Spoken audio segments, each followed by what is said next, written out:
Hey, what's going on, guys? We are live on Spreaker. It's Wednesday, and this is when the show usually comes out. But I decided to try something different. Probably because I was too lazy to record. I was kind of tired, but that's neither here nor there. Decided to try something new. Do a live show for you guys. Kind of think about maybe even making this a permanent thing. Just go live every Wednesday. Hold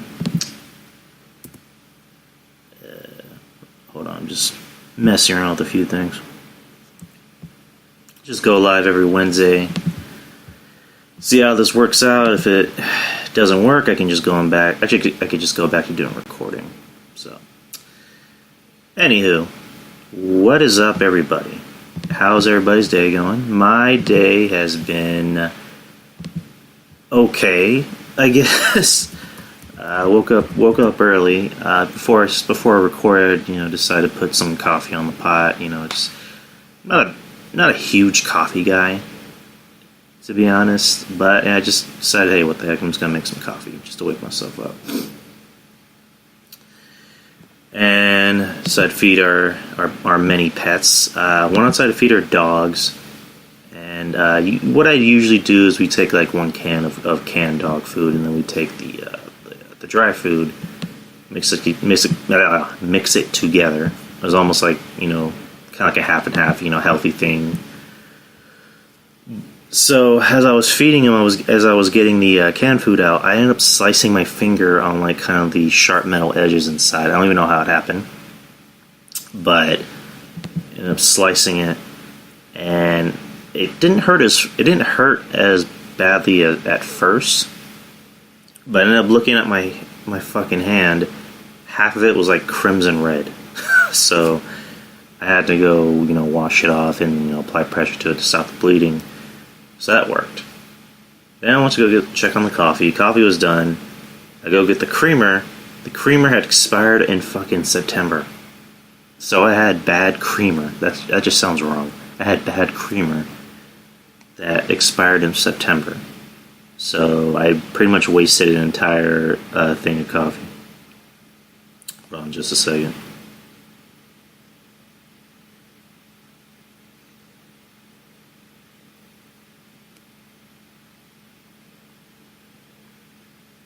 So yeah, that's how my morning went.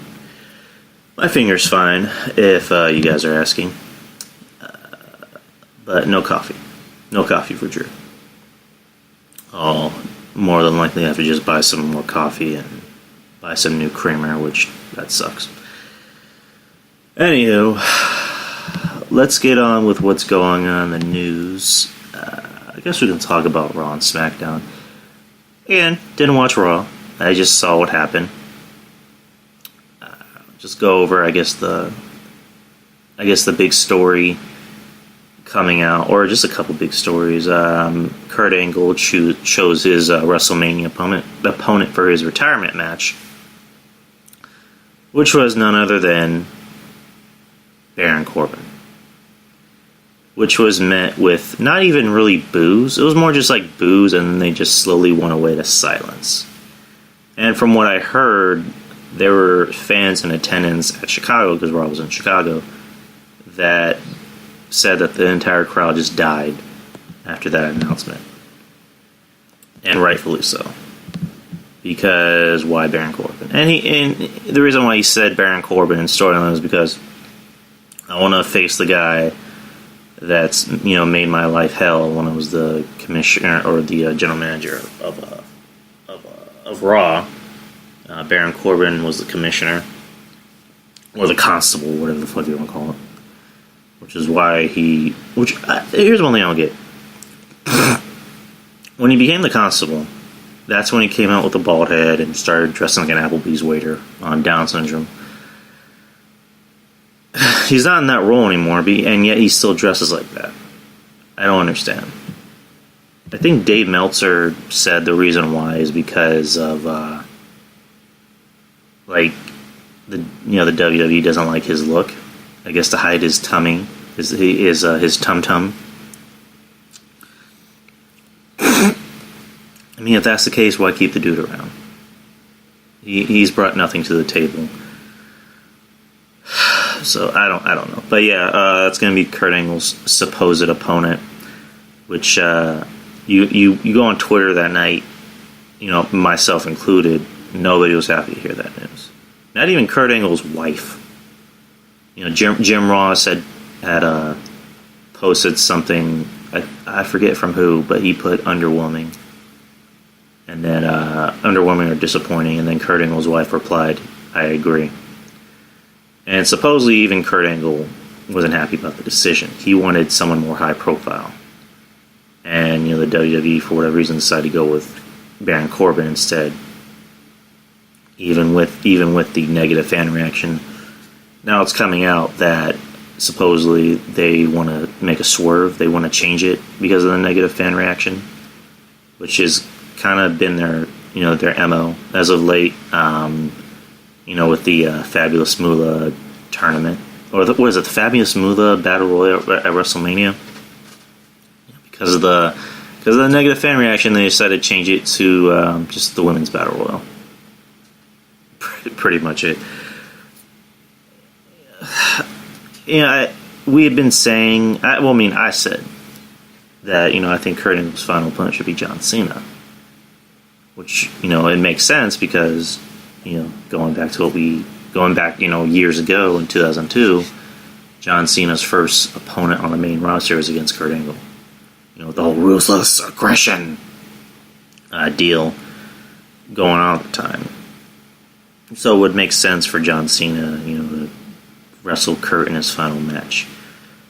I would like to think that WWE is looking at the negative fan reaction because they're not going to want their biggest show of the year to have negative publicity. They're going to want to put on the best matches, their biggest show of the year, especially when you have Kurt Angle going out and having his farewell tour, quote unquote. So I like to think that they're going to pull the plug on Baron Corbin. Well, maybe not literally, but just get him out of this match like ASAP. Like at Mania, you have Baron Corbin come out, and then you have, I guess, the referee say, that you've been switched with somebody else, or have Kurt say, "Hey Baron, didn't you get the memo? You've been replaced," and then Cena comes out, and that's about it. Or maybe like the week of Mania, you just have Kurt say, "That's it. I'm gonna break your freaking ankle right now." And then, Vince say, "You just destroyed your Mania opponent. Who are you gonna face now?" And then Cena comes out and says, "I'll take his place." A, B, C, and D. So there you go. I just hope that happens. Who is excited to see Baron Corbin versus Kurt Angle? If there's anyone in the chat room, please tell me if you're excited to see this match. What else happened on Raw? Ronda Rousey beat up security guards and refs. And then her husband, Travis Brown, got into it with said refs. Or no, he hit one ref, and then he ended up just grabbing Ronda and taking her out of the arena. And she ended up posting something on her Instagram. I'll pull it up real quick.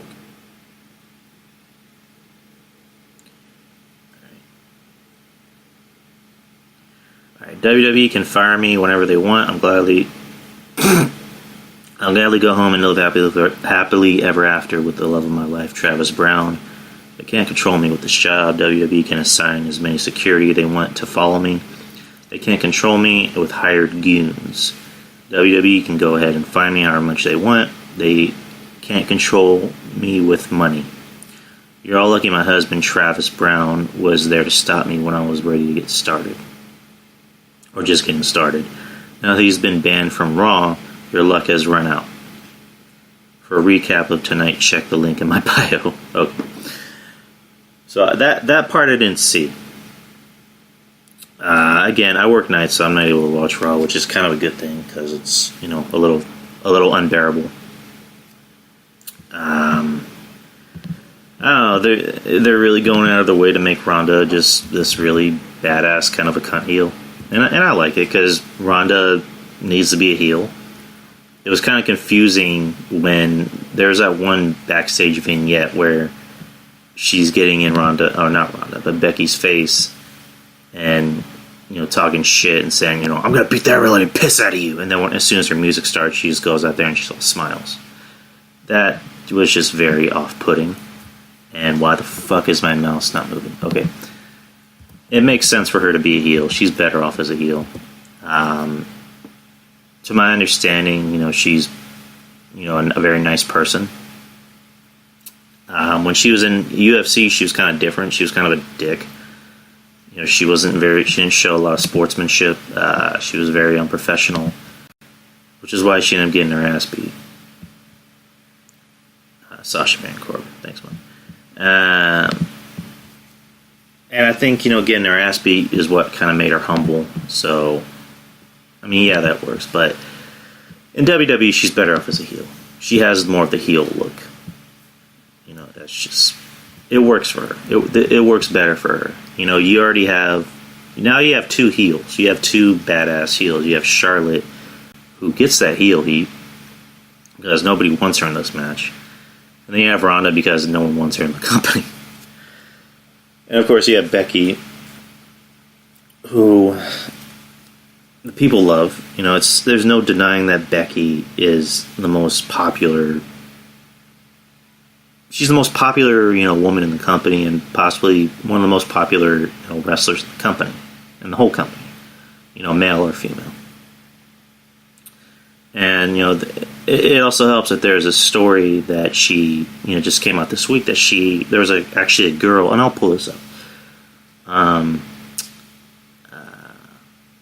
Okay, and this is coming from a fan account. Becky is the nicest person ever, and I haven't even talked to her yet. But a lady was unable to get upstairs, and she hopped the TF up to run.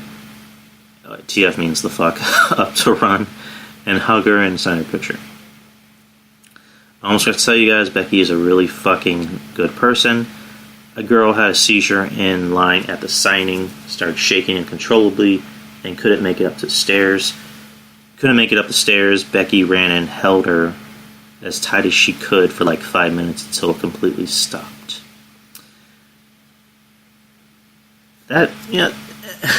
Now, I'm not trying to allude to that. I think this was like a publicity stunt. It wasn't, because that'd be a dick thing to say. It's like on par with people who think Roman Reigns, faked his cancer. But this is just really good timing. It's kind of like what Don Tony said the other day. It's really good timing. She's already the top female in the company, and she's one of the top, superstars in the company.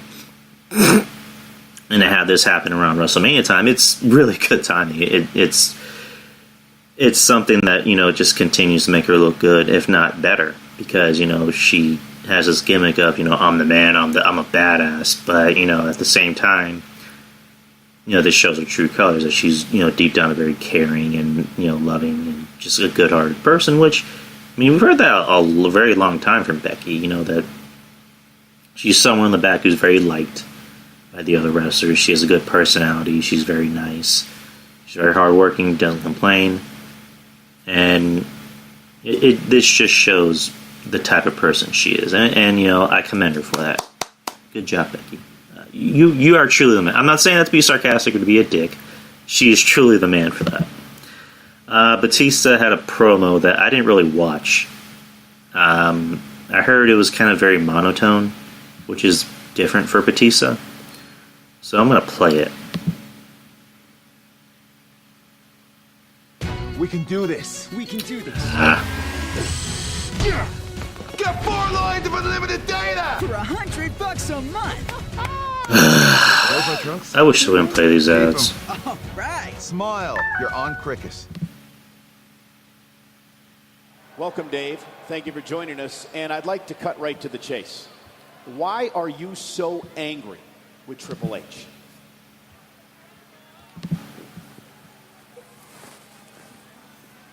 I just don't like him, I don't like the guy. And since I left, all I've wanted to do was come back and have this one last match with him. And here we are. You know, Dave, with all due respect, that's a pretty vague answer. I don't like the guy. It seems much more deep-rooted than that. Where does this go back to? Does this go back to your days in Evolution? No, it goes back way further than that. You know, this guy, I keep hearing that I owe my career to him, that he took me under his wing, he made me a star. Well, he did. And way before Evolution, all this guy did was groom me to be his muscle. And that's all he does. You know, his history shows that he uses people to protect him. Well, that's kind of true. Good DX, Evolution, same thing. So that's what he did. He groomed me. He used me like some big meathead to protect him. And he held me down, shut me out, you know, talked down to me, underestimated me. Dave, 9 years ago, 2010, you quit. You walked out on WWE at the height of your career. Do you blame Triple H for this? Why shouldn't I? And stop saying I quit. You know, people keep saying I quit. Imagine Bro, you said you quit, but you whatever. got this guy who's supposed to be your buddy, but he's also your boss, and he's also jealous of you, and all he ever wants to do is hold you down. So I'm trying to achieve things within the company, and I got someone who's jealous of me and insecure of me, and knows he can't beat me, and just, you know, won't give me my fair opportunity. So yeah, I left because of Hunter. You know, he didn't think I was a star. You know, didn't think I was a big enough star to be there on top of the company. But look what I've accomplished since I left the company. Worldwide fame. Movie star status. I got to the point where now I'm in control. I put myself in a position of control without him. So here I am demanding the match that I deserve, and now I'm getting it. It's that simple. Dave, I have to be honest. I've known Triple H for over 20 years. He's been nothing but fair to me in my career. And not just me, but look what he's done for superstars at NXT. And then What is wrong with you? I mean, what is your malfunction? Cerebral assassin. Where do you think that came from? He's got you fooled, man. He's got you all fooled. That's what he does. This man is the most insecure, selfish, jealous control freak I've ever met. That's who the real Triple H is. So I'm going to predict two things before I wrap this interview up. First thing, one day, hopefully soon, Vince is going to wake up and fire his ass and end his professional career. And at WrestleMania, pay attention. I'm going to end his in-ring career. Interview over. Get out of my office. Get out of my office! Okay.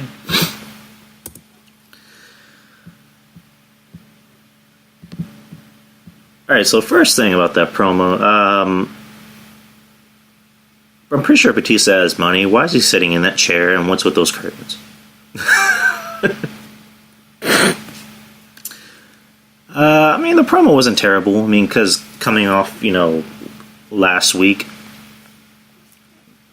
that yelling promo, him, spitting, while he's talking, that very intense. We're always used to a more, very intense Batista promo. This one was very monotone. He's talking very, very much like this, very calm, very collected. And this promo, what the it's early, man. I don't know what I'm messing with, but yeah, in this promo he's talking very calm and collected. I don't know. It had mixed reviews from what I saw, but hey, again, it wasn't terrible. I thought it was all right. Sets up their match at Mania.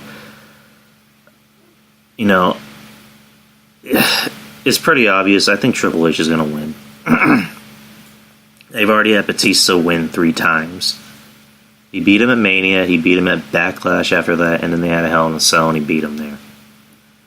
So it's painfully obvious that Triple H is going to win. He kind of has to. Even though he's hurt. I mean, because that's the one thing I remember. He got hurt at that Crown Jewel pay-per-view. Give me 1 second. I think there's a dog in my front yard.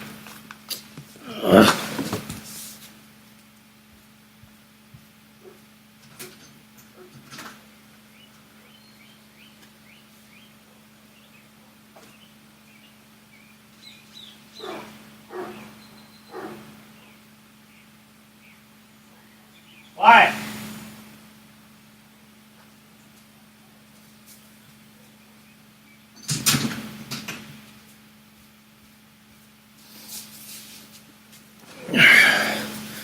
Sorry about that. Anyways, Triple H, he got hurt at Crown Jewel, and the talk was that he wasn't even going to be at Mania.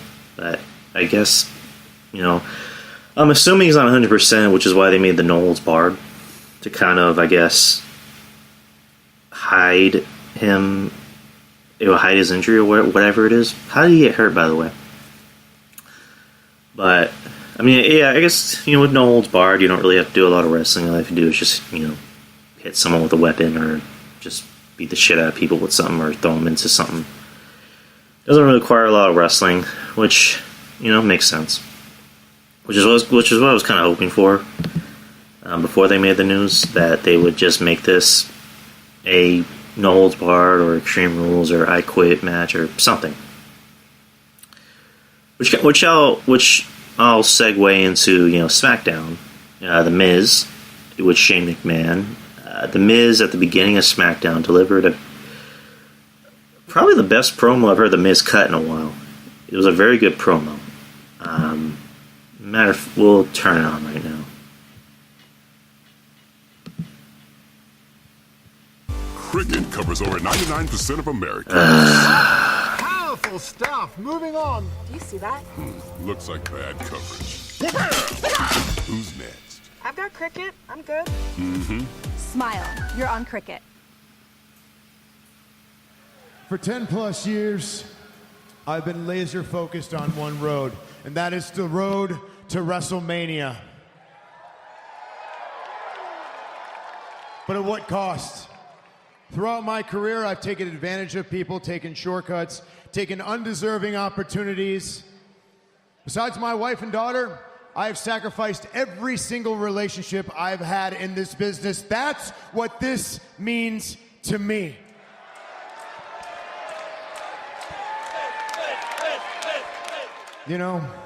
It was all to prove to one man. I just wanted him to be proud of me, my dad. And as cheesy as people may say that it is, when my dad stood in this ring, it was the first time that I have ever heard him say that I love you and that I am proud of you, and it was something memorable for me. It was one of the greatest things that's ever happened in my life. And Shane made that happen for me. And Shane told me that one of his dreams was, as a kid, to be tag team champions, and I did that for them. And when I had the idea of convincing Shane McMahon to be a tag team partner with me, people actually told me, watch yourself. They warned me, the Miz, warned me about Shane, saying that behind the scenes, he's a little different. I didn't believe him, but I was wrong. At Fastlane, Shane McMahon attacked me from behind in front of my 68-year-old father.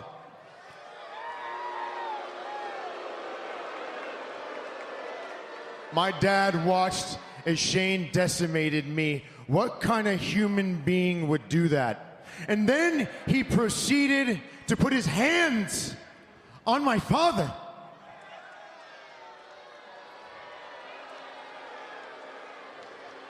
And it is something that will be ingrained for the rest of my life, watching him put his hands on my dad's face, shoving him down as my dad was yelling for someone to help his only son, while I laid there helplessly. Shane, you are a conniving, vile, disgusting human being. You are rotten to the core just like your father.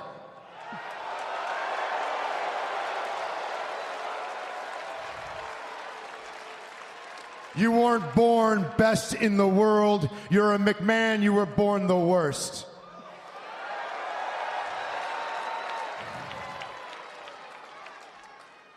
You think you're something special, Vince and Shane, because, you're a billionaire and you can do whatever the hell you want? Well, you can't. You may own this company, but you don't own me. I wasn't born rich. I wasn't born of privilege. I was born in Cleveland, destined to flip burgers at my dad's Mr. Hero for the rest of my life. People told me that I was average, that I would never amount to anything.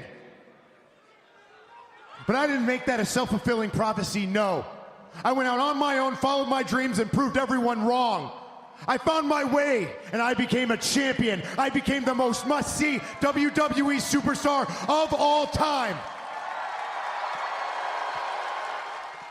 Say what you want about me, whether you booed me or cheered me through the ears, but you can never deny my work ethic. I've always prided myself on working harder than everybody else because I believe hard work beats talent when talent doesn't work hard enough. I am a proven success story, and that is something to be proud of. My dad didn't just give me love, I had to earn it. The fans didn't give me respect, I had to earn it. It took 13 years, but I think right here, right now, I have earned it.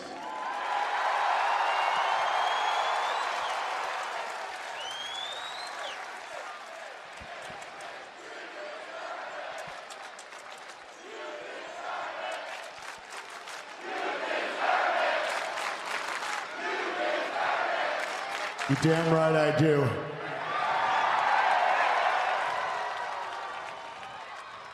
And Shane, you deserve the one thing you single-handedly earned all by yourself. An ass whooping from me at WrestleMania.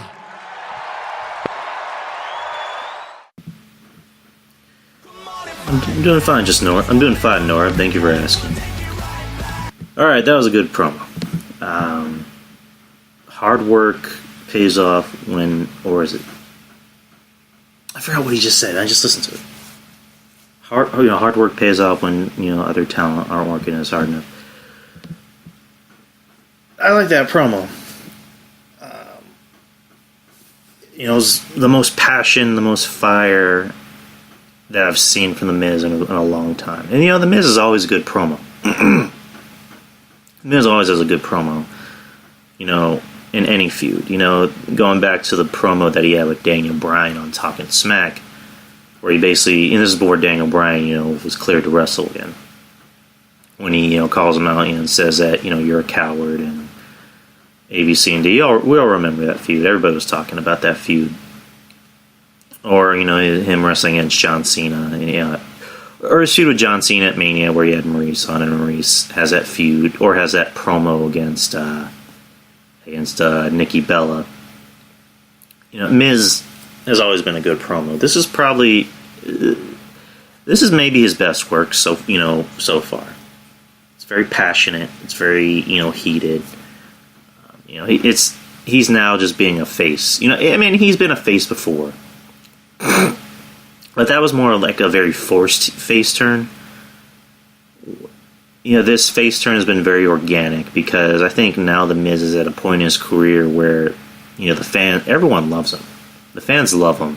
Even when he was a heel and trashing everybody, the fans still love him. Now the fans have pretty much just let him know, hey, you're a good guy now. You're not being a heel again. And it works. I like it. I like Miz as a face. I like Miz as a heel, but I like his face turn now because... And I'm not trying to say he is, but it's kind of like with The Rock. The Rock, as a face, was still kind of acting a little heelish because he was still kind of being a little pompous, saying, that he's the great one, that he's, the most electrifying superstar in all sports entertainment, and that's not something a face would say. But, he's out there saying, the millions and millions of Rock fans. With The Miz, he can still have that kind of heelish kind of pompous, arrogant persona. But I just realized something, Norab. Your name is Baron Corbin spelled backwards. I don't know why I just realized that just now. The Miz can still be a face and still keep that kind of heelish, cocky, arrogant persona. It works. I want to see how it works. I want to see where it goes after Mania. All I'm going to say about this match at Mania with Shane and Miz, it needs to have some type of hardcore element to it.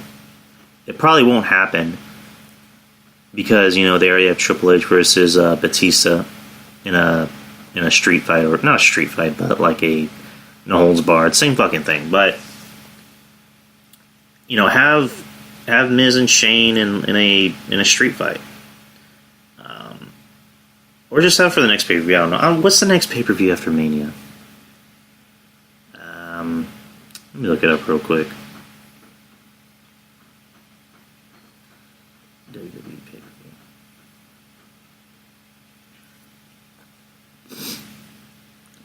Come on.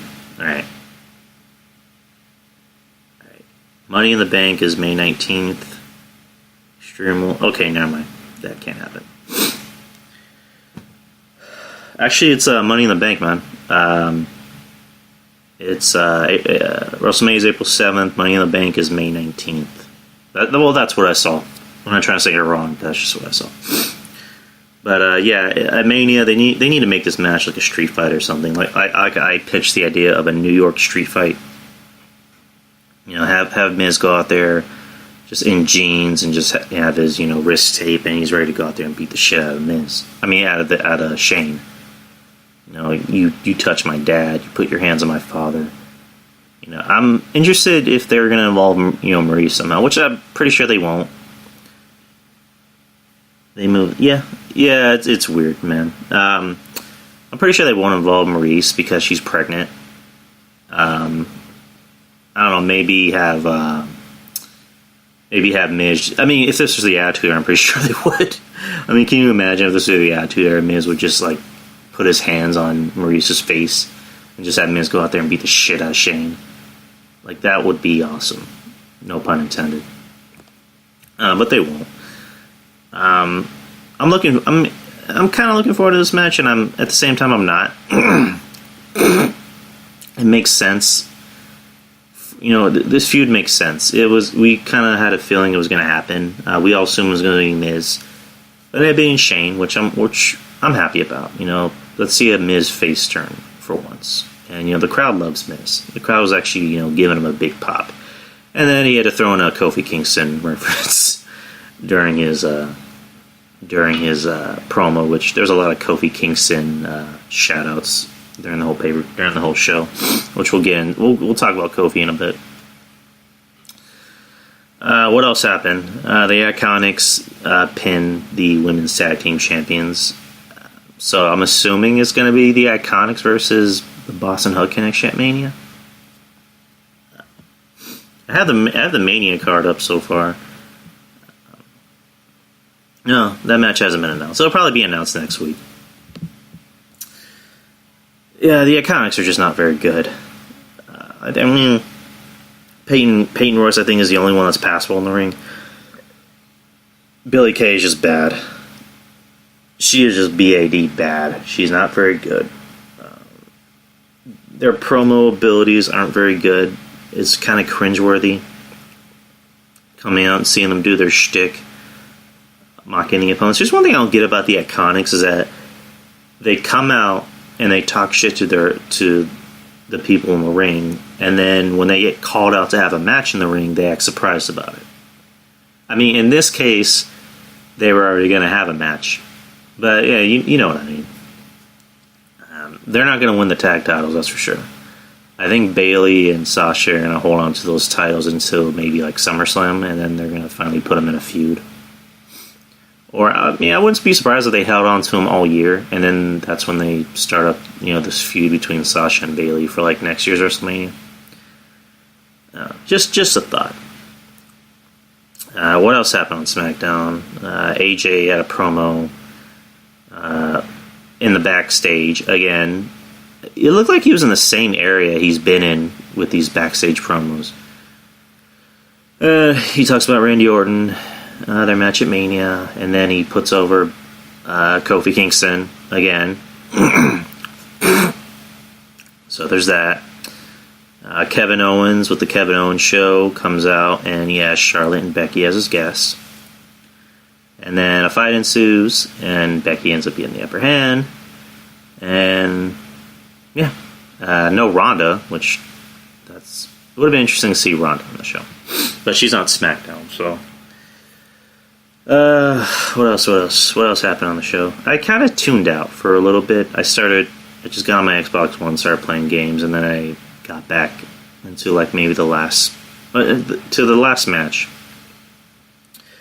which was Kofi Kingston in the Gauntlet match against The Bar, Samoa Joe, Randy Orton, and I'm missing someone else. Eric Rowan. Oh yeah, going back to earlier, it was announced through Rey Mysterio that he was going to face Samoa Joe at WrestleMania for the United States title. And his Rey's son Dominic, who's taller than him, who's been taller than him since he appeared on television in 2005 for that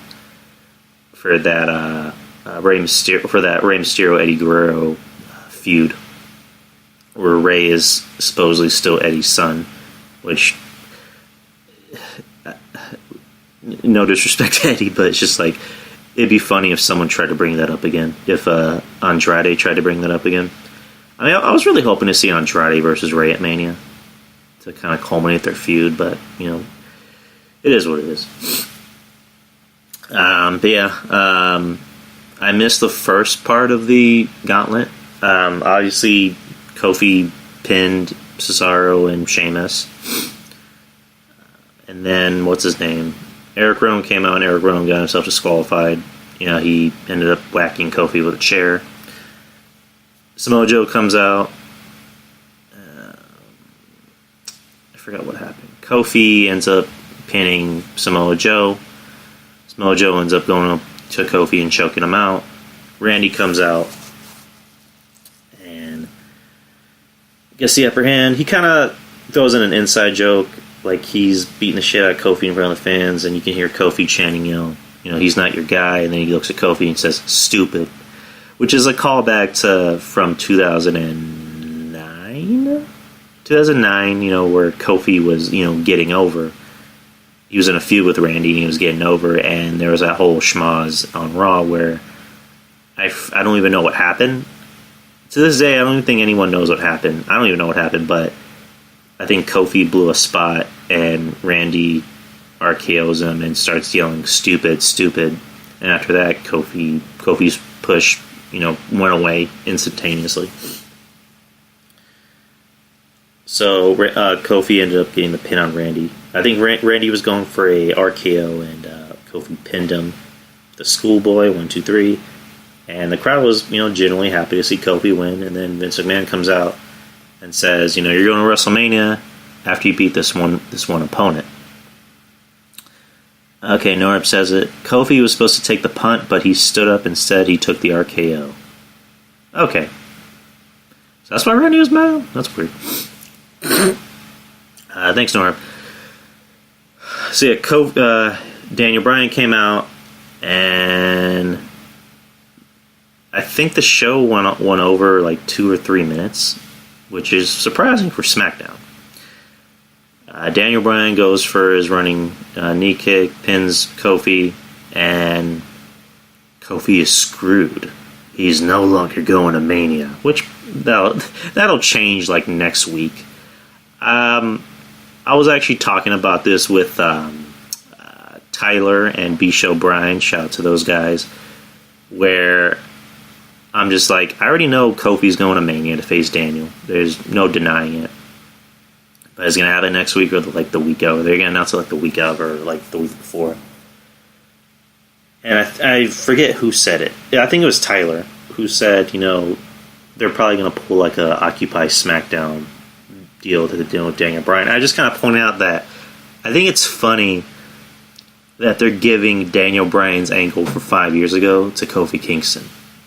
I just find it funny. It makes sense, and this has been kind of done to death, where you have the underdog against the evil corporation, the evil bosses. But it's just funny because 5 years ago, this was exactly Daniel Bryan's gimmick. This was his angle, and now they're giving it to Kofi so he can face Daniel Bryan at Mania. And I have to wonder in the back of Daniel Bryan's mind that he just wants to come out and be like, are they seriously gonna not acknowledge this was my fucking angle 5 years ago? It's confusing. It's odd, because Bisho Bryan pointed out that the creative team, they're kind of lazy because they have two files on hand. One is the edgy rebel, which is Stone Cold, and then they have the underdog, which is Daniel Bryan. It's like, let's give one of these to who's ever hot right now, and they decided to give it to Kofi for whatever reason. So my thoughts on Kofi, on the whole Kofi situation. I like Kofi. I mean, obviously he's here because of Mustafa Ali. There's really no denying that, and I like Kofi. I love Kofi. I like Mustafa Ali, but if Mustafa Ali didn't get hurt, Kofi wouldn't be in this position. Let's just be real. He would still be on the Mania card in like a gauntlet tag team title match, or even in the Andre the Giant Memorial Battle Royal. He has to thank his lucky stars that Randy Orton, took out, or I don't want to say took out, but took Mustafa Ali out of that Elimination Chamber. It's kind of weird because Randy Orton kind of cost him his push, and now he's giving his push back. That's odd. That's really odd. It's kind of odd when you look at it. Randy Orton took away his push, now he gives it back. With messing up Mustafa's eye and his nose, or whatever happened to him. But yeah, I'm glad Kofi is getting a push. It's something that's new. And my girlfriend's sister said, it's something that's new. It's as much as I love AJ Styles, we were getting tired of seeing AJ versus Daniel Bryan. We were getting tired of seeing Samoa Joe, in the main event spot. And I love Jeff Hardy, but Jeff Hardy I don't think is going to be in a main event spot, for a while. Or maybe he probably won't ever be in a main event spot. He's probably just going to be in a tag team, title picture. Which is fine. I'm fine with that. Nobody wants to see Randy in a in a main event spot anymore. It's something that's new. And, Kofi, he had that push against Randy, but it wasn't really something huge. It was more just like, let's see what this guy can do. Let's see what, our top guy can do against this young up-and-comer. Flash forward, a decade later, Kofi is a part of one of the biggest acts in the company. He's part of, New Day, which has been around for 4 years. They're still making money. They're still selling merch.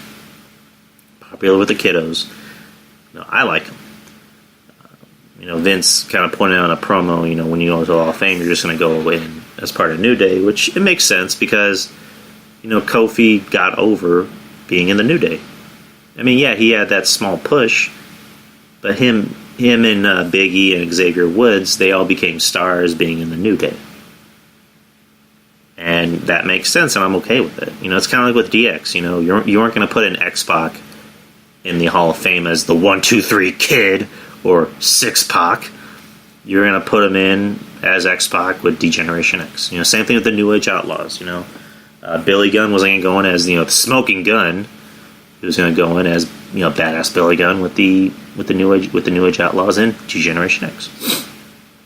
It's different with Shawn Michaels. Shawn Michaels was already a top guy before D-Generation X. Triple H became a top guy after D-Generation X. Granted, he was with Stephanie, but he still became a top guy.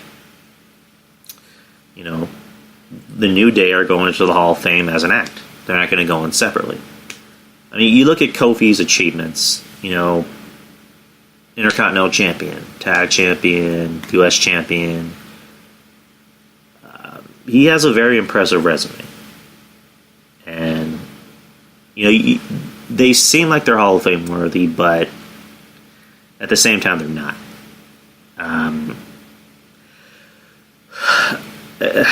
I don't have a problem. Again, going back to what I said, I don't have a problem with Kofi being a part of this feud or being in a world title match at Mania.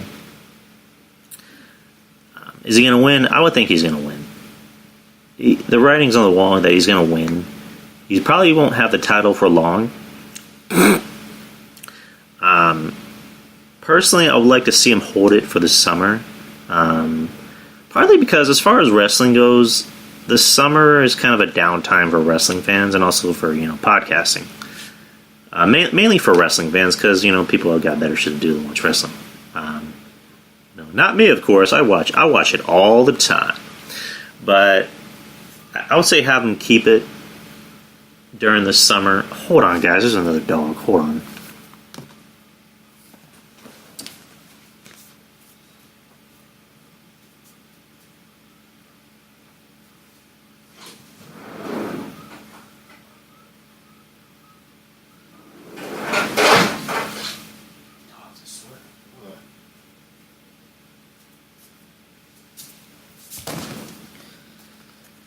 Sorry, guys. It was the house on the other side of the backyard.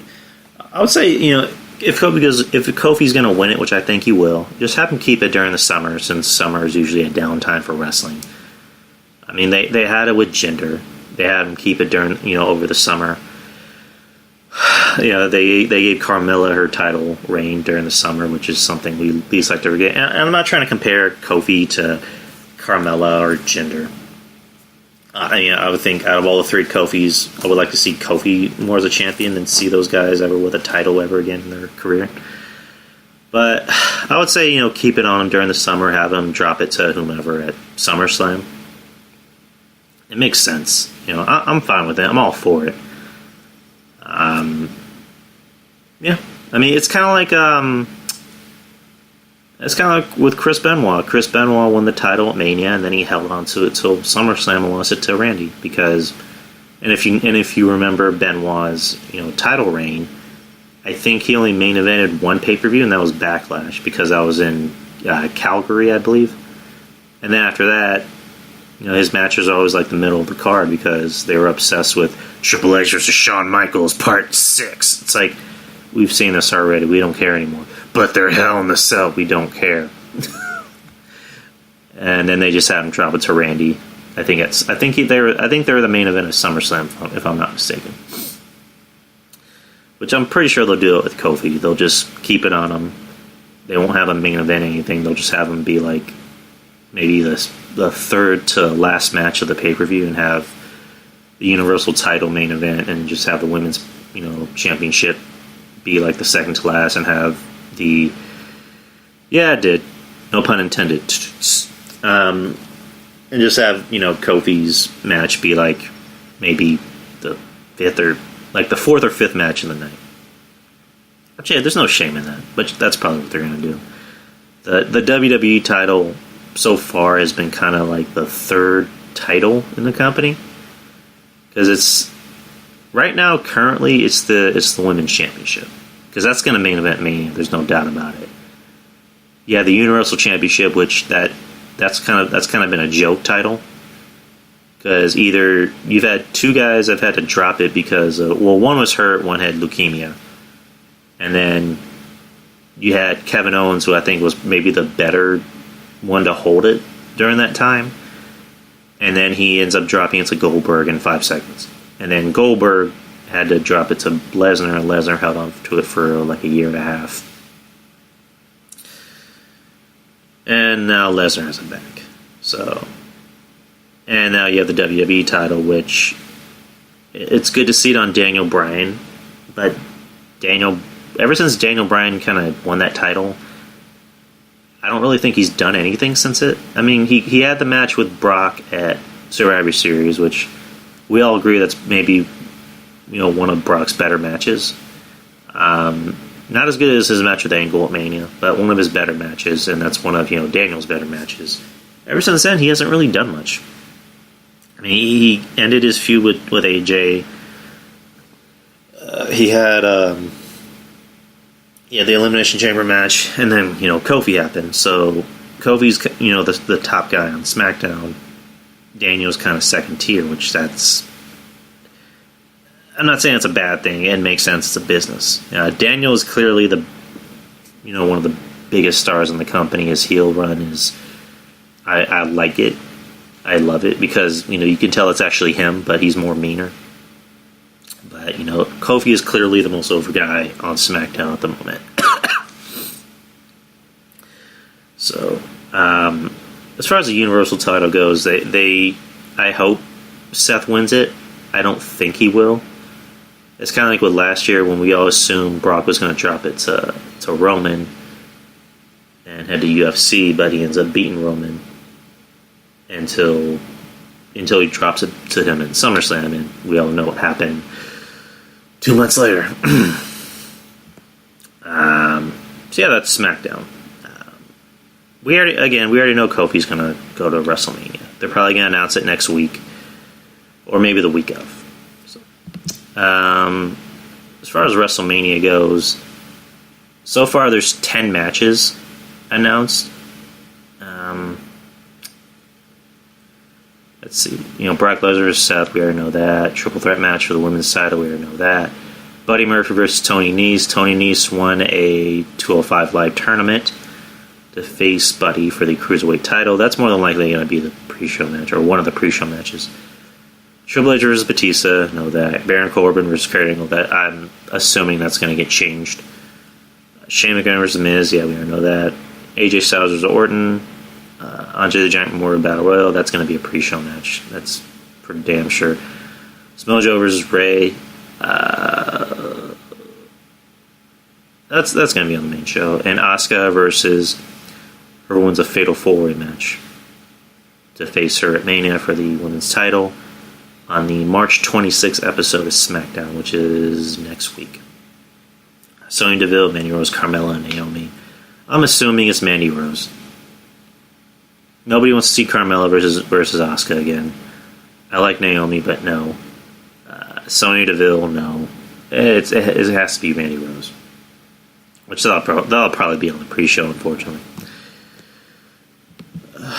Supposedly they want to make it 17 matches. Which, why? Who else are you going to add on the show? Because obviously there's going to be the WWE title match. There's a rumor they want to make it the Usos versus the Hardys at Mania. Which, if that's the case, they should have announced that last week. There's going to be the Women's Battle Royal. So that makes it 13. The rumor is it's going to be Finn Balor versus Bobby Lashley for the Intercontinental title at Mania. So that makes it 14. What else is going to happen? I don't know who else they can add on the card, possibly. Alexa Bliss is the host of Mania. Carmella, or R-Truth and Carmella announced that they're going to be the host, which it's going to end in Alexa Bliss coming and be like, saying, are you like deaf or something? I'm the host. I announced it at Mania. And then R-Truth is going to go, oh, my bad. And then walk to the back. So, 17 matches?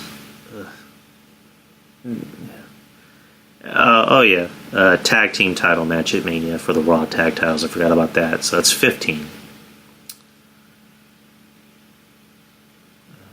Oh yeah, Roman Reigns versus Drew McIntyre.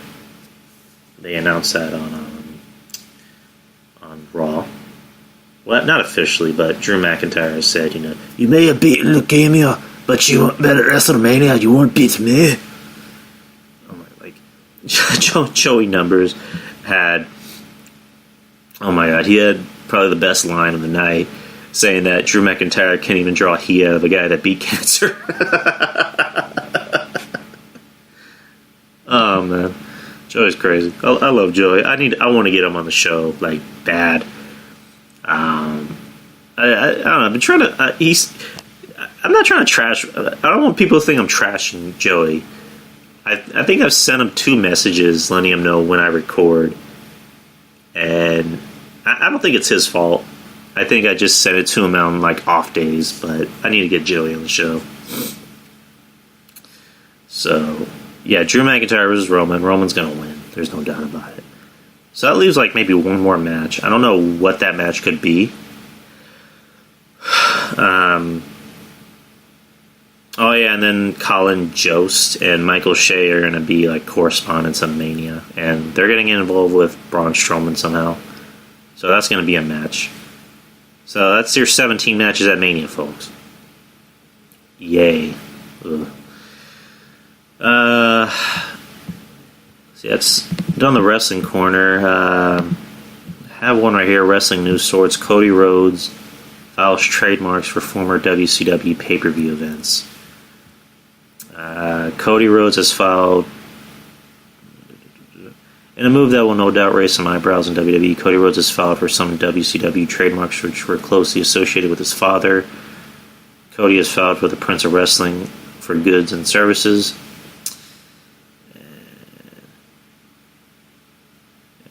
The more interesting of the trademarks include former WCW pay-per-view events, Battle Bowl, Bash of the Beach, and Bunkhouse Stampede.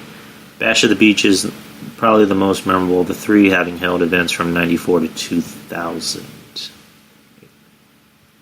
I also heard that he was trying to file for a trademark so he can, call himself Cody Rhodes instead of just Cody. Which I think that's kind of gross. Oh yeah, Cena. I forgot, Norb. Cena. Ugh, silence for this guy. What are you talking about? I forgot. I heard supposedly that Cody was trying to file for a trademark to get his name Rhodes back, which that's kind of gross that WWE even tried to sue him for using the name Cody Rhodes. Which, his last name is Runnels, right? Dusty's real name was Virgil Runnels, right? Which I guess it makes sense, and it makes sense, and it doesn't. Because Rhodes was a wrestling name. And, WWE, they like to own wrestling anywhere they go. So, if it was like he was trying to use, Cody Runnels, then they can't take that away from him because it's his actual birth name. But Rhodes, I don't know. Just let him keep Rhodes. I don't see the harm in just letting him keep his last name. And let him keep his last name. Come on, that's his family name. You can't own a family name. That's just gross. What else can we talk about that's non-wrestling related? Oh yeah, I had this up. On comicbook.com, huge number of matches rumored for WrestleMania 35.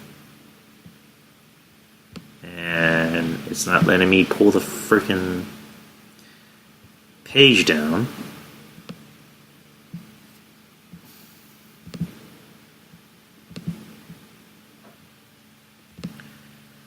Alright. Come on.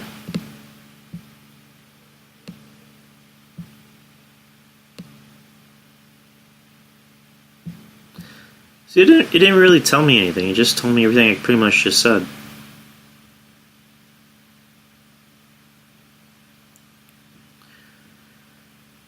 Yeah, it didn't really tell me. It just pretty much told me everything I just said. I don't care.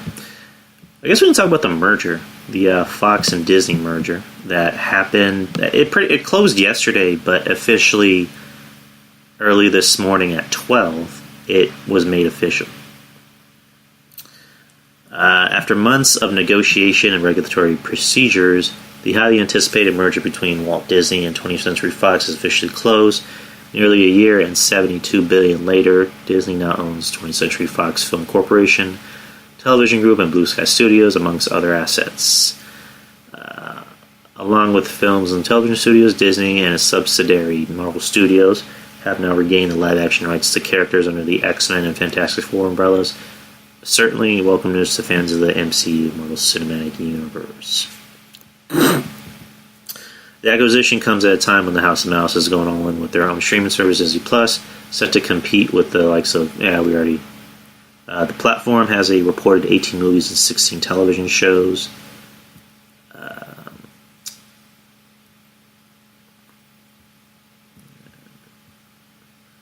Among other assets purchased in the deal includes its 30% stake in Hulu, a streaming platform Disney already owns 30% of. Combined with that, reports that Disney is looking to purchase Warner Media's 10% stake in the service, and the Iger-led company is looking at an underwhelming 70% major ownership stake. Fox News Channel, Fox Sports, the Big Ten Network, and small channels of the like were not part of the deal and will be spun off into a separate entity called Fox Corporation. So basically the ones that Disney didn't get are going to be their own thing, which I guess makes sense. All right, yeah, this is huge. I mean, we've been talking about this ad nauseum since. Oh my God, shut the fuck up! Oh my God. Okay, I'm turning off the. Okay, we've been talking about this ad nauseum, and it's finally here. As far as, everything else goes, I mean, for the MCU fans, like me, it's big because now everybody's home. Marvel has everybody back. They have the X-Men back. They have the Fantastic Four back. They have everybody back. Everyone's home. And Spider-Man is still Sony, but I don't know, I'm pretty sure Disney's going to try and get that back too, which that wouldn't surprise me. You see a lot of people kind of, I guess, trying to make it seem worse, which it is bad. We reported, on a recent show, because of this deal, over between 4,000 and 10,000 people are going to lose their jobs, which sucks. It sucks when anyone has to lose their job with this merger, but when you look at it, it's like they kind of have to, because you're not going to have the same person. You're not going to have three people working one job. You just can't. You can't have. You're not going to have, two managers, two people working in HR, whatever. You need to cut. You need to cut. The fat. You need to get rid of some people to kind of meet your budget. And I'm just going by what I've read, what I've seen. I'm not assuming that I know anything about business. If I had, like John Draper on there, he can tell you a lot about business. If I had, I'm pretty sure Don Tony is, I'm pretty sure Don Tony will know a lot more about this than me. But I'm just going by logic. And, they kind of have to, And, for a lot of the people out there that are kind of making, people more happy about, Marvel than, people's lives feel stupid about it. That's just unnecessary. Like, what exactly do you want us to feel? Yeah, it sucks people are losing their jobs, but what do you want us to do exactly? Do you want us to boycott Disney? No. You want us to stress over something that isn't really our problem? So we're not allowed to be happy about something else. We're not allowed to be happy about the possibilities, because that makes us assholes. That makes us idiots. And I would understand if you're talking about people losing their jobs, and then you have an asshole saying, "Who cares? The Avengers are with the X-Men." That would make sense. But I'm happy about the X-Men and the Fantastic Four being back in Marvel. But at the same time, yeah, it sucks that these poor people are losing their jobs. Nobody should have to lose their job, but in this case, they kind of have to. You kind of have to trim the fat. And it sucks, but just don't make people feel assholes if they're happy about something, because they're not spending more time, protesting and being angry about something else.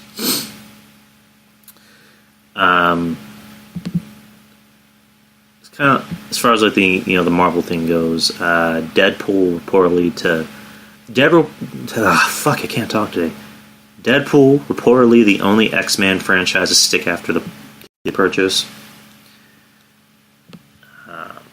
I think Bob Iger already said that. God damn it, this is getting on my nerves so fucking much. Okay. Bob Iger pretty much already said that, they're not going to mess with Deadpool. Deadpool is kind of going to be his own thing, which makes sense. I mean, because Deadpool supposedly he's in the X-Men universe, but at the same time he's in his own universe. Ron Reynolds, I'm surprised at how much pull he had in that movie to drop all those references that he did. About Fox, about X-Men, about the Avengers, about DC, of course.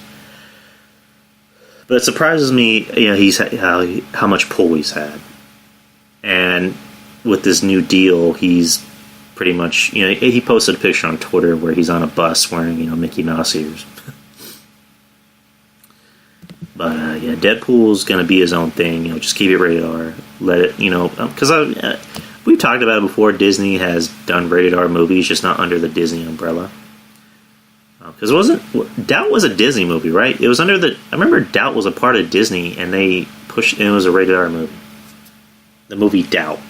Let me look that up real quick.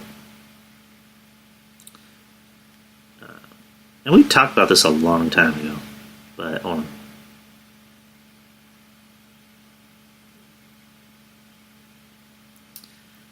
Come on.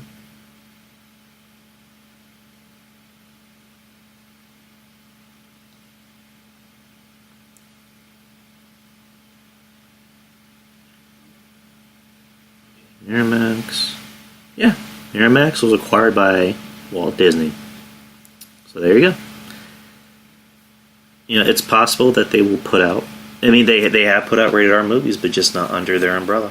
So they'll probably do the same with Deadpool. They'll put out the Marvel Studios the Marvel Studios intro. I'm interested to see a Deadpool movie with a Marvel Studios intro. I'm interested to see what Deadpool does with that. And so yeah, they're pretty much just starting over the X-Men. They're going to reboot the whole X-Men, but they're going to keep Deadpool and let him do his own thing. Let Ron Reynolds kind of do his own thing. According to THR, Disney will only be moving over Fox's Deadpool as a permanent resident, coinciding with earlier comments from Disney's CEO Bob Iger that rated R Deadpool could still be part of the studio. They did that PG-13 Deadpool for Christmas, which was basically come on. I'm getting so tired of this shit. These fucking ads keep popping up. They did the Once Upon a Deadpool, which was a PG-13, which a lot of people assume was kind of like Fox's way of saying, hey, this is what a PG-13 Deadpool could possibly look like for Disney. But Bob Iger has made it very clear Deadpool was going to stay the way it is. And I remember, I think, an interview that Disney, Kevin Feige made, that there was possibilities that they could maybe do rated R MCU movies, and then he kind of shut it down after people thought Black Widow was going to be rated R, which that would be pretty fucking cool if there was a rated R Black Widow movie. It makes sense.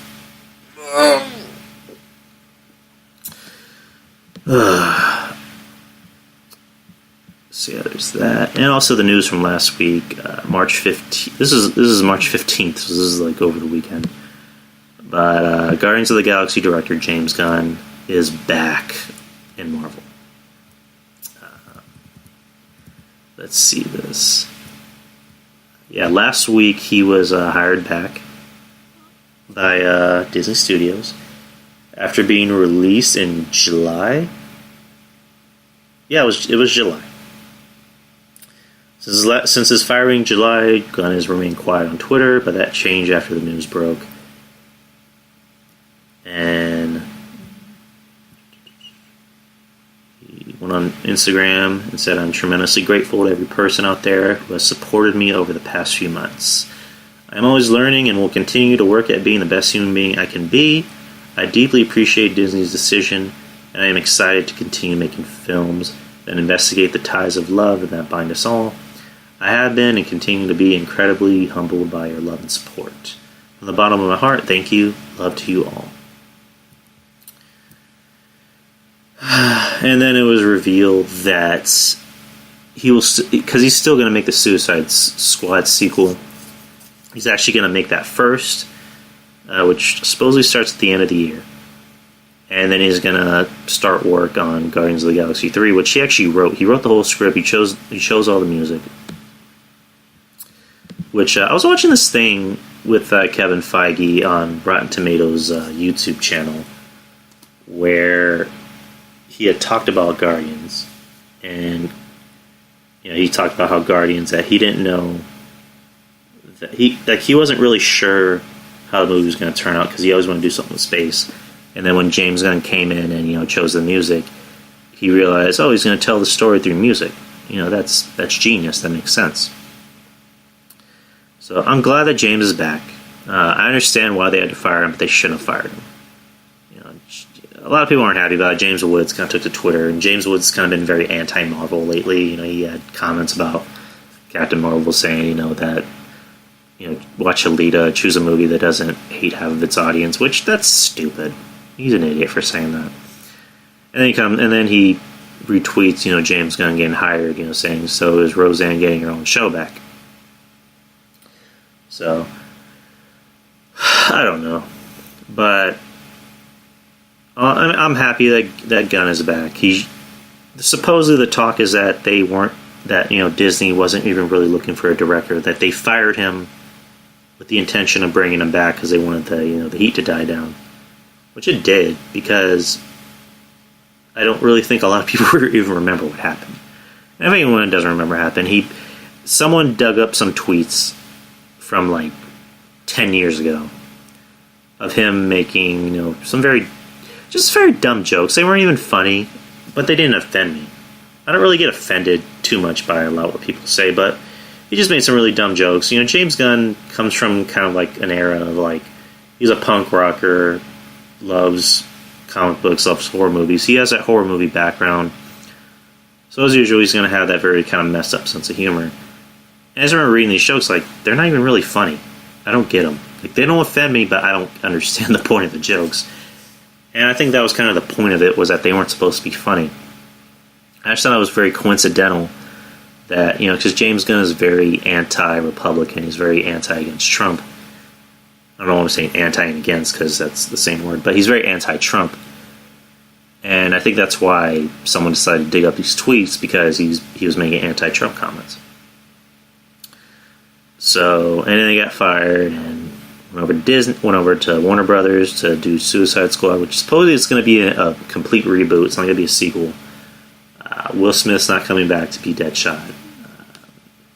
Jared Leto really isn't coming back because Jared Leto and James Gunn made some comments about Jared Leto, calling him a pedophile.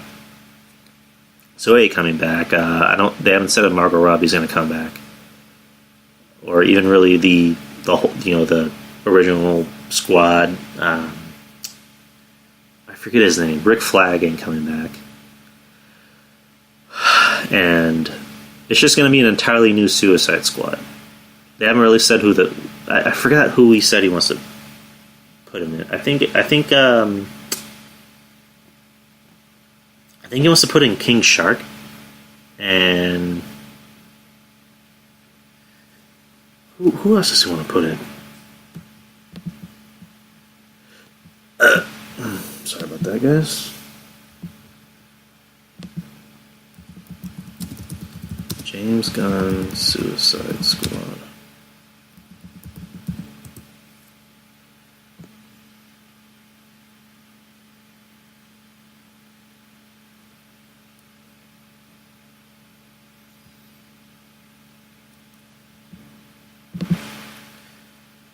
His roster reportedly reviewed. This is Margot Robbie. Oh, I forgot. Yeah, Margot Robbie will likely reprise her role as Harley Quinn. Idris Elba will be taken over as Will Smith as Deadshot. I forgot to talk about that. Alright, here's his supposed team. Idris Elba as Deadshot, Harley Quinn in a limited capacity. The new Suicide Squad will consist of Ratcatcher, King Shark, Polka Dot Man, and Peacemaker. I have no idea who... Okay. According to the report, Ratcatcher will be a gender swap version of the DC Comics character, replacing Otis Flanagan with women in the role. In addition to her ability to control rats, this character will also have an affinity for poisonous gas. with all these characters are intriguing for the big screen. The most head-turning bit of news comes with the description of the Peacemaker. Apparently, Gunn is keen on getting Dave Bautista for this role after casting him as Drax in Marvel's Guardians of the Galaxy movies after Gunn was fired from Disney. And this was in March 7th before he got hired back. So yeah, that would be an interesting lineup. I don't see how you can... I mean, I'm pretty sure James Gunn can make Polka Dot Man and Ratcatcher relevant. I mean, look what he did with Guardians of the Galaxy. He took a movie from a comic book that wasn't even popular and made it relevant. He made it fun. He made it something that people still quote. You have people that still say "I am Groot" to this day. You know, you have people that love Rocket Raccoon, that love, Drax. Star-Lord has become a household name. Gamora has become a household name. So I'm pretty sure James Gunn will do a fine job with Suicide Squad. I'm pretty sure he'll make it even better than the previous version, because the previous version was just bad. It was rough. I know a lot of people like it. I know a lot of people kind of look at it as like I guess a cult favorite, but I hate it. It was not very good. It was bad. Idris Elba is as Deadshot, replacing Will Smith. It was weird because I like Will Smith as Deadshot. I guess I don't know. I guess he's just not a franchise guy. I guess he doesn't want to do franchises anymore. That's the thing. Because he already did them with. Actually, no. I take that back. I think I heard the reason why he didn't want to come back is because he was going to film Bad Boys 3. So he would rather, I guess, stick to that franchise because he was, that was his first love, and then Men in Black. It sucked that he didn't come back for Independence Day, which I didn't see that, which I heard it was just hot garbage. Yeah, Idris Elba. It's like I was making the joke before. Replace one black guy with more popular black guy. Idris Elba will knock it out of the park. Idris Elba. He's a lot more charming than Will Smith. I don't know if he has those quips, those one-liners that Will Smith does. But Idris Elba's going to do a fine job. I think he's going to make him a little bit more badass than Smith did. Smith is more of a charmer, a one-liner. He can do action films, but he doesn't. I don't see him and go, "That's a badass." Idris Elba is more of a badass. He can play a badass role. What other news can we talk about? The Eternals. Is anyone familiar with the comic book Eternals? I'm not really. They're going to start filming it this August in Atlanta. They already have a director. And I remember seeing her name. Hold on just 1 minute. The Eternals movie.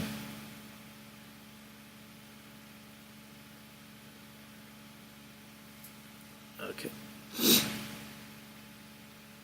Pulling it up.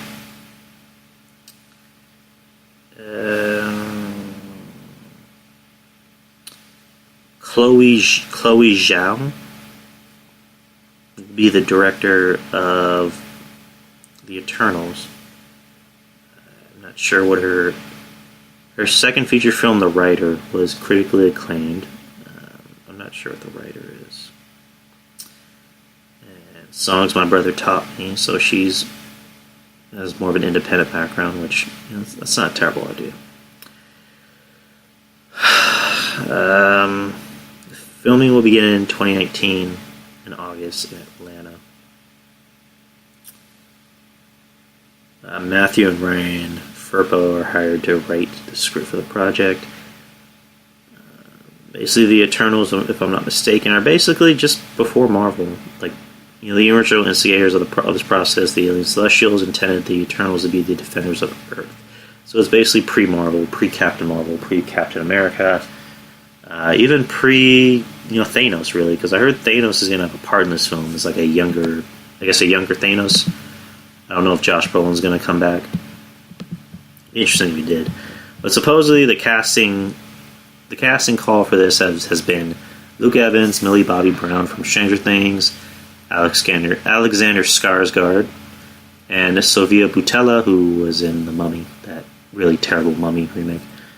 Luke Evans has been cast as Hercules, and Millie Bobby Brown has been cast as Piper. Supposedly, that's a rumor. Take that with a grain. When I posted it, I just said take it with a grain of salt. With this movie, it just seems like they want to have all hands on deck. Cast some known actors. Maybe not like cast A-list actors, but cast some known actors. It's kind of with Guardians of the Galaxy. They put in Batista because wrestling fans are going to see it because they like Batista. Chris Pratt, who was kind of fairly known. He was more known for being the fat guy in Parks and Rec. You had Zoe Saldana, who she had a background, and then you brought in Bradley Cooper and Vin Diesel to do voice work, and you had a big cast there. I'm pretty sure that's what they're going to do here. Luke Evans is a very well-known actor. A lot of people know him. Millie Bobby Brown. People love Stranger Things, so they're gonna see her if she's in it. Alexander Skarsgård. A lot of people don't know his dad. Was in the Thor movies as the Doctor in the first 2 Thor movies, and then he was in Avengers. He was the one that Loki mind controlled. And Boutella, again, she played the Mummy in Tom Cruise's Mummy movie, which is bad. So they still, from what I heard, have a lot of casting to do, because I don't even think these are the main characters in the movie. The main character is a guy named Icarus, who supposedly is going to be the first gay MCU superhero. Which, hey, that's awesome. I'm all for diversity. And I think that's pretty much it. Let's see if there's any more news. I heard Ben Affleck is coming back to be Batman in Justice League 2. That's what I heard. That's what I read, that he's supposedly going to be Batman in Justice League 2.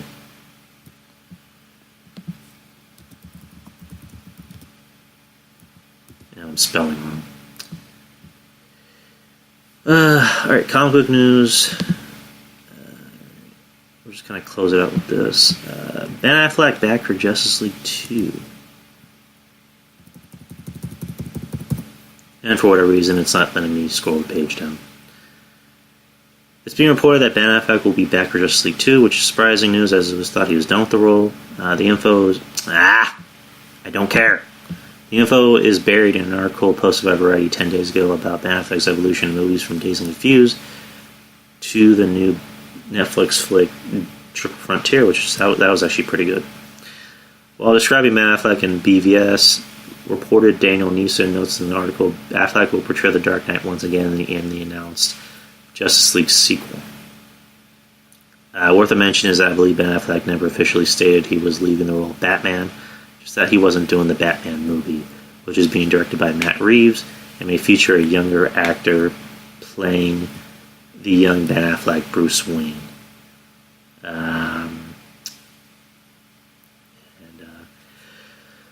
Here's a transcript from an interview he did with Jimmy Kimmel in February. I tried to direct a version of it and worked with a really good screenwriter, but just couldn't come with a version. I couldn't crack it, and so I thought it's time for someone else to take a shot at it. They got some really good people, so I'm excited. Via IGN on March 4th. Part of the problem was that we worked on the script and I was trying to figure out how to kind of crack it. I was never happy enough with it where I thought it was worth actually going out and making it, because I just didn't want to do a version that I thought I wasn't really excited by, so I still didn't know. And he was supposed to direct it, but then he stepped down. And then he just decided to star in it. And then he tweeted, excited for the Batman in summer 2021 to see Matt Reeves' vision come to life. Right? Yes, because he was supposed to direct and write it, and then he stepped down because I guess he didn't want to take all that pressure, so he decided to just star in it and still write it, but he couldn't find a version of it that he liked, so he just decided to step down. But he's still going to play Batman in Justice League 2, Because in this Batman, they are going to go with a more.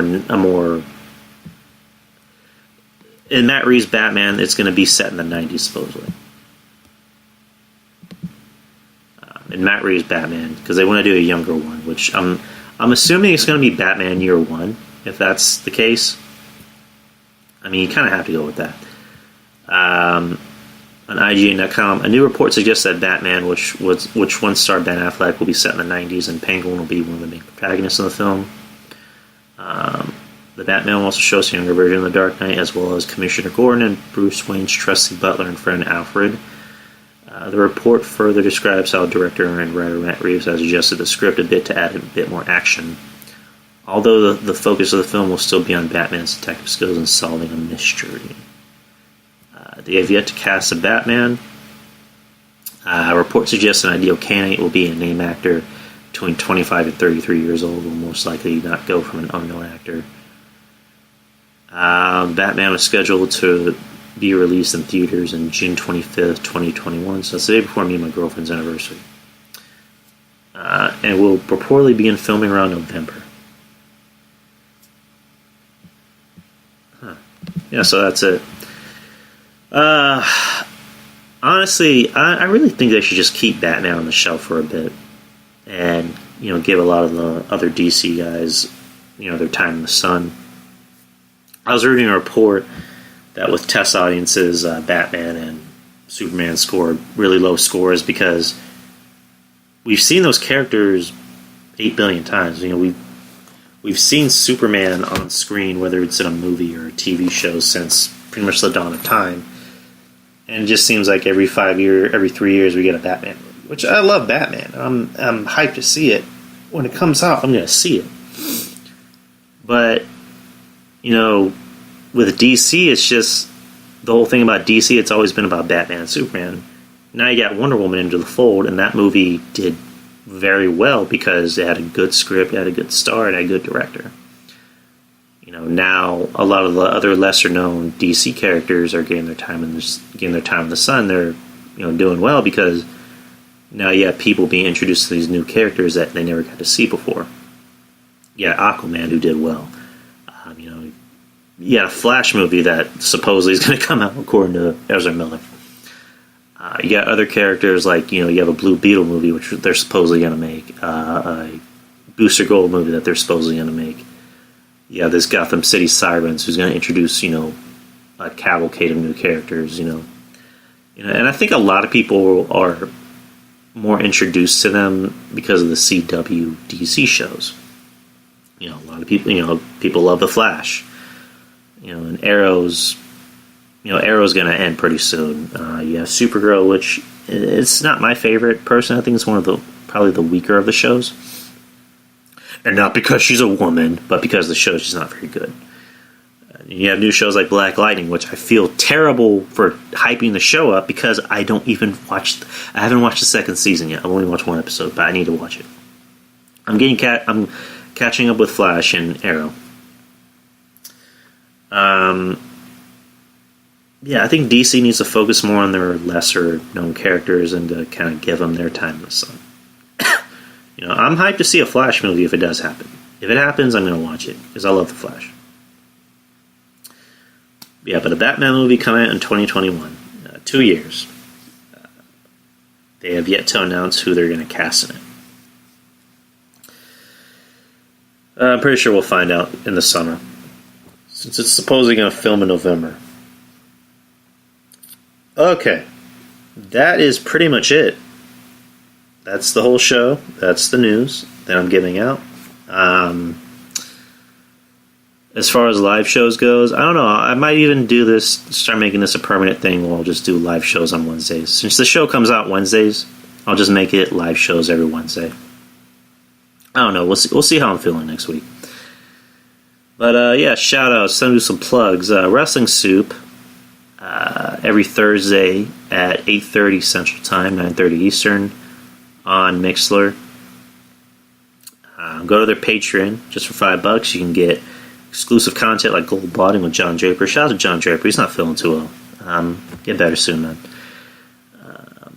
Other shows like the Frank and Gus Show, which is a spinoff of Wrestling Soup with Joey and Mish.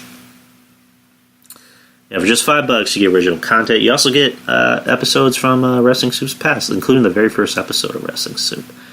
And also, if you have a Patreon, you can also access the Wrestling Soup Discord channel. So that's a must. And then Don, Tony, and Kevin Castle, 10:15 Central Time, 11:15 Eastern, after Raw on Mixler every Monday. And for just $5 for their patron, you get exclusive content, including Blah Blah Blah with Don, Tony, Breakfast Soup with Don, Tony, and Mish from Wrestling Soup, and Breakfast with Blasey, which I think is just a Spreaker. I don't think it's a Patreon thing. I think it's a Spreaker thing. And then Kevin Castle with his thanks Nora. I appreciate you joining the chat this morning, this afternoon. Kevin Castle has two of his shows. He has Castle Chronicles, which is just a solo show, and then Dark Chronicles, which is a show with him and a good friend of the show, Trez. Shout out to Trez. And same thing with Wrestling Soup. If you have a Patreon, you can access the DTKC Discord link, which you can join them for Breakfast Soup Live on Tuesdays, which they have to discuss SmackDown. Texas Podcast Massacre. If you love horror films, these guys are gonna make you happy. They discuss horror films from past to present. I just did another episode with them where we discussed Frailty. That was a lot of fun. I even did a Matthew McConaughey accent. All right. Sorry, it's too early to do accents. Look for that episode to drop pretty soon. I'll let you know when it drops. Architect Podcast with Derek and Irving. They discuss a lot more nerdy stuff than I do. They delve in deeper, not just about comic book movies, but TV shows, video games, Comic-Cons, whatnot. Another good friend of the show, usually on that show mostly, Jesus, who I don't know when the fuck he's going to start his podcast, like he's been saying he would. A friend of mine, Peter, I already talked about him. He's going to do his Bops and Bangers podcast, but he also, I think he started his own podcast, if I'm not mistaken. Hold on, let me look him up real quick.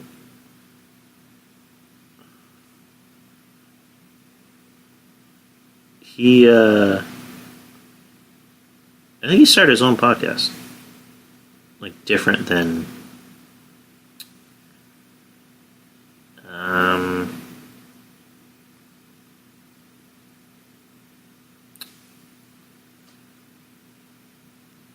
Yeah, I just went quiet there for a second, I'm sorry, guys. But, I think he has his own separate podcast from Bops and Bangers, if I'm not mistaken. Oh yeah, the Peter Position. Which, that sounds kind of sexual. I'm playing. Yeah, the Peter Position, which if you go to Facebook and just look him up, just type in Peter Stavros. I'll probably just put the link in the chat room. It's on anchor.fm. Haven't listened to the episode yet. I'll give it a listen. So yeah, look him up. Yeah, the Peter Position. That's the name of his podcast. I like it. And who else? I'm forgetting someone. Oh yeah, Julian from the Wrestling Court, which is before Wrestling Soup every Thursdays. This Friday, if you're in the Chicago area, please visit C2E2. Wrestling Soup and Julian. Wrestling Soup minus Joey. Joey will not make the trip. Mission John and then Julian from Wrestling Court will be at C2E2, which is their own Comic-Con. They're going to be there all weekend. They're going to have their own panel, so give them a visit, say hi. I wish I can go, but I can't because money problems. If I'm forgetting someone, I'm sorry. But yeah, thank you guys for listening. Whoever did, appreciate it, man. And we'll chop and edit the show and post it in a bit.